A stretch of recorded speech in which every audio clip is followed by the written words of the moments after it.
Alright Dats, thanks for joining us. A lovely sunny day here at the Raymac after a chilly night. Pictures defrosting nicely below our feet. So Plymouth, this Saturday just gone, unfortunate defeat, 1-0.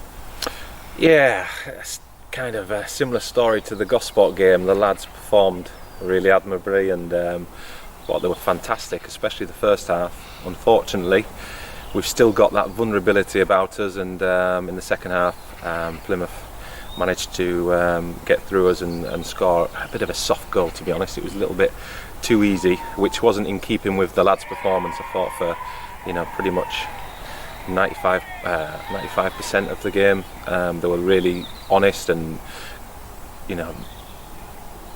fantastic work ethic and willingness to do the job and compete and win the duels, win the battles, and then for whatever reason they just switch off for a moment and don't close the spaces down, and Plymouth find an easy route to our goal, and it's a soft goal, really, a bit of a disappointing goal. Their young keeper on loan came in from Exeter, did very well. Who, Gordon Banks? Yeah, Gordon. Yeah, no, Gordon. He was outstanding, and that's the kind of luck you have at the moment. When you're on a run that we're on, these kind of things happen where inspired performances from the opposition, and credit to the lad. It's not easy coming in on loan, and he's only 17, first game for them, and obviously it'll be a debut for him to remember. But unfortunately we were on the receiving end of that one, and it's tough, but these things happen. So looking back at a bit of our form, but linking that with performances as well, form doesn't necessarily tell the full story. Yeah, no, listen, I'm really pleased with the lads, to be honest. Ultimately, the results, we've had some poor results. We've lost in this run-in, but you break it down. I think the Merthyr one, we were obviously convincingly beaten, although we played okay. The Poole one, we were beaten by the better team that day, but the Swindon game, it was a tight game and it was on a bog of a pitch. It shouldn't really have been a game that got the green light to play. And then the last two games, Gosport against 10 with 10 men, we were the better team, and against Plymouth Parkway, I think over the course of the game we were the better side and created the better opportunity. So I'm not too concerned. I think obviously you start looking over your shoulder, and you must do, because you've got to be vigilant, but the performances are good, the players are absolutely running the socks off and giving everything for the shirt, so we just need that little bit of luck, and we'll be well on our way.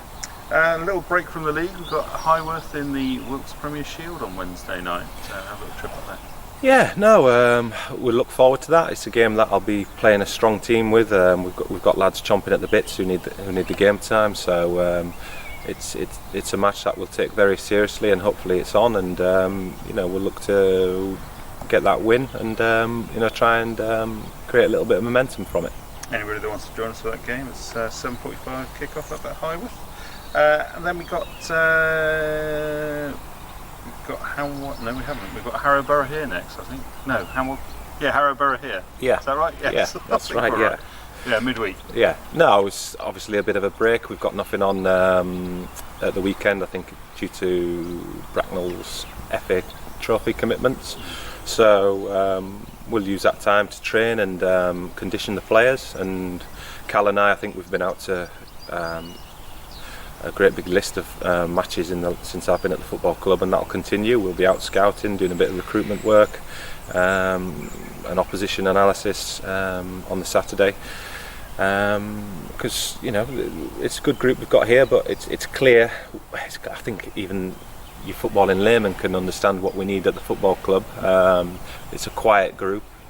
I think fans who remember the likes of Wayne Turk, Mike Fowler, Ian Herring, these calibre of players, they had such successful careers, not just through their ability, but mainly through how they could communicate on a football pitch, and how they could make other players play better, just through knowing what to say and how to say it. I think if you come to a Salisbury match, you see a lot of effort and endeavour, but ultimately it's a quiet group without that leadership and ownership that we probably need at the minute, and also we need a goal scorer as well to add to the group. We've got goal scorers, but we need need someone else to come in and reinvigorate that position. But unfortunately, you can't do a lot of business at this time of the season. You know, if you can find me a manager out there that's willing to let a proven goal scorer scoring 20 to 30 goals in the season go mid-season, then I'll snap your hand off. But I don't think you're going to find one. So we've got our eyes on this season, like you say, looking over our shoulders, but hopefully over the next few games start looking upwards. But very much in the planning stage for next season as well.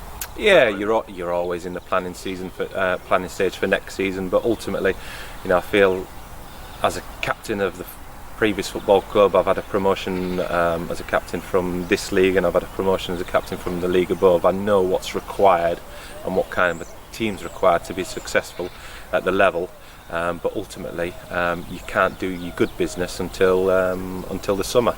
So we've got to, we've got to wait until then to add to the group and bring in what's required. But like I said, we've got a really positive group. They're running through brick walls. They're full of energy and endeavour. They just need a couple of compliments to that group to help them. But it's difficult at the minute to do the business. Excellent. Thank you very much for joining us, and have a good day, John. Brian. Thank you.